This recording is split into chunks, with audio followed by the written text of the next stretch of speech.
Hello' everyone, minus কিচেনলৈ আপোনালোকক স্বাগতম জনাইছোঁ। আজি মই বনাবলৈ লৈছোঁ কেঁচা মাছৰ জোল।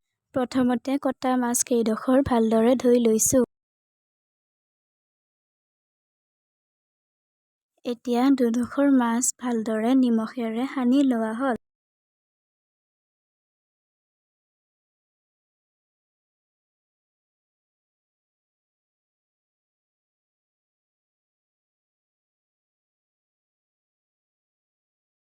এখন প্লেটত দুটা আলু আৰু পিঁয়াজ কটা, আদা নহৰু বটা আৰু মান ধনিয়া কুটি লোৱা হ'ল। গেছটো জ্বলাই কেৰাহী তুলি দিছোঁ। কেৰাহীত জোখমতে পানী দিলোঁ।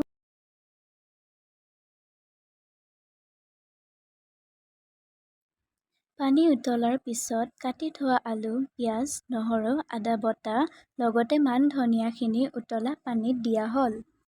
20 মিনিট উতলাৰ পিছত আলু কেইডোখৰ সিজিছে নে নাই, যদি সিজিছে তাত মাছ দুডোখৰ বাকি দিয়া হ'ল। লগতে জোখমতে নিমখ দিলোঁ।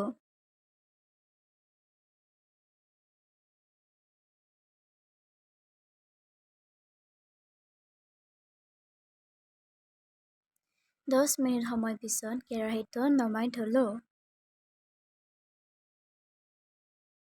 এবাৰ এনেকৈ কেঁচা মাছৰ জোল ৰান্ধি খাই চাবচোন, কেনেকুৱা লাগে জনাব।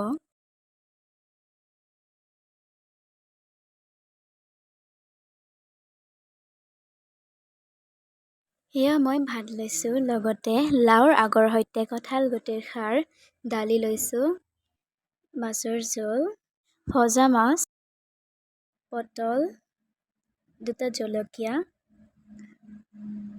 আৰু এপিচ পিঁয়াজ লৈছোঁ। থেংক ইউ ছ' মাছ। লগতে ছাবস্ক্ৰাইব, লাইক আৰু শ্বেয়াৰ, কমেণ্ট এটা কৰি দিব।